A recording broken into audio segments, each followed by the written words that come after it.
is so bad when you've got dark hair. It's like snow. Hello you, welcome back. Today's video we are talking all about what happens when you've got what's known as a Vata Dosha Imbalance. And this is all about Ayurveda. So this is an ancient Indian healing modality. Ayurveda is the knowledge of life, the science of life, this beautiful ancient wisdom that we can absolutely still apply today. My name is Angie Twari. I'm an Ayurvedic nutrition and lifestyle consultant.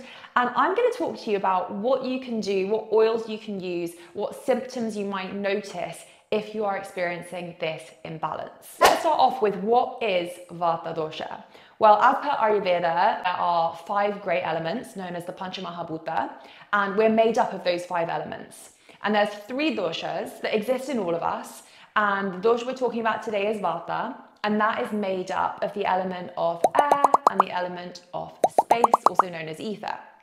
And so when we look into those 2 elements, we look into how they already exist quite a lot in our body, like a high supply of that air and space. So when we do things in our life, and when we also consume food and drink that are in alignment with those elements, then we can let those elements go into a little bit of overdrive, and that's how we end up in an imbalance.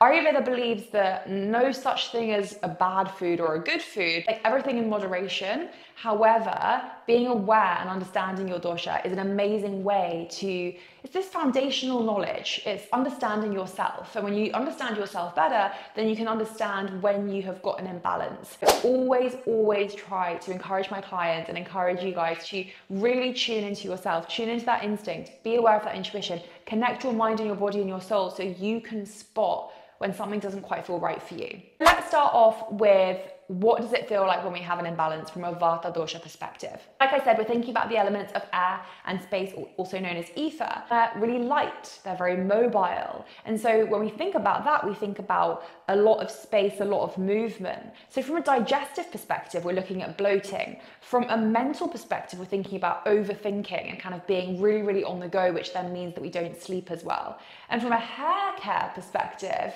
we've got itchiness, we've got dryness, because there's an overproduction, too much going on, too much movement of the skin cells on the top of our head. If you've watched some of the other videos on this channel in regards to Ayurveda, you might have heard about an itchy scalp also being a symptom of one of our other dosha imbalances.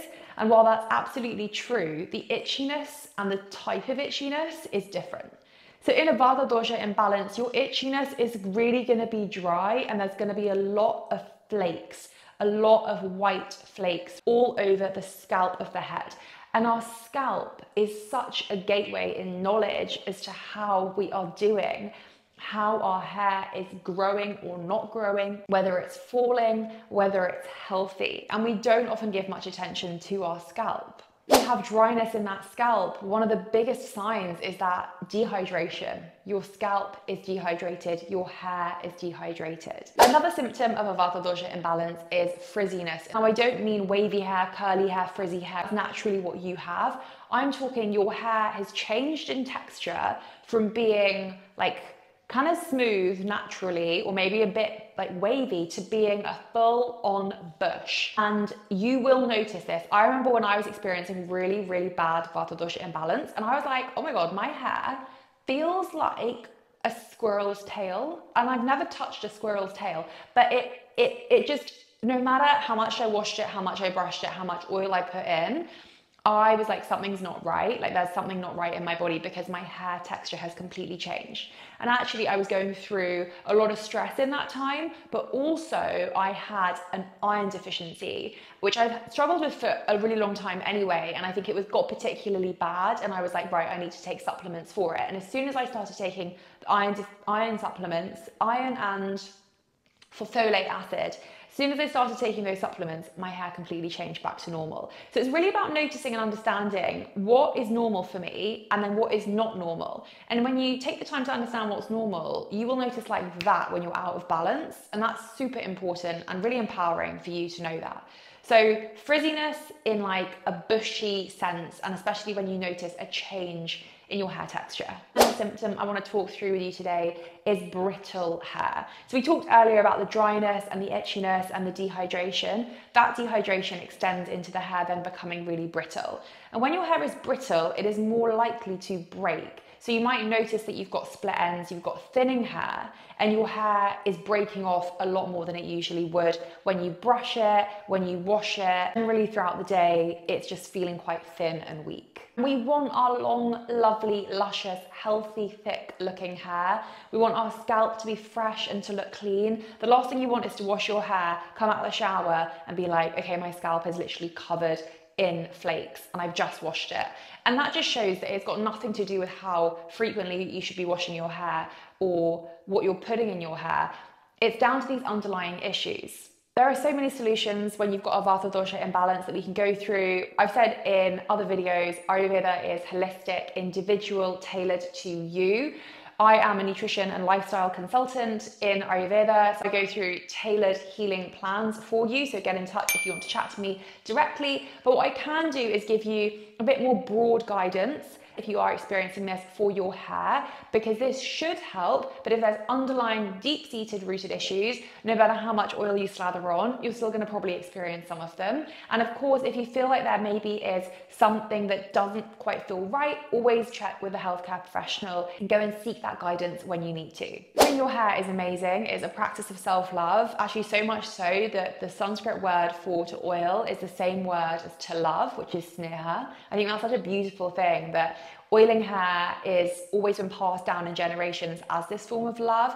My grandma would massage my hair, my mum would massage my hair, oil my scalp, do the scalp massage, and it was so relaxing, so rejuvenating, but also had such a significant impact on hair growth and what my hair looks like today. And I still do that practice for myself because it just makes me feel really relaxed. We hold a lot of tension in our scalp, like you will feel it. And if you have a lot of updos, you will feel that tension and tightness. So it makes a massive difference to just relax your scalp and give yourself a nice little massage. When we look at the best oil to use for this specific imbalance, we are looking at sesame oil. Not the sesame oil that you get in the supermarket, not the toasted sesame oil, but sesame oil that you might find in your local Indian corner shop. It's a massage oil instead. Get that. That's a really great oil because it is tridoshic, which means you could use it regardless of which dosha is out of balance. So you might notice that you've got a pitta and a Vata dosha imbalance.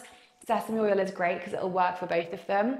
It's also really good for massaging on the rest of your body. It's not as pungent as like mustard oil. Sesame is like kind of a little bit more neutral, but a lot of people have different thoughts on different oils and different scents. So hopefully using that oil is going to help nourish your scalp, nourish your hair, and ease out some of those symptoms that we talked about earlier. As always, I would love to hear from you. I love reading every comment. I read every single one and I reply to as many of them as I can.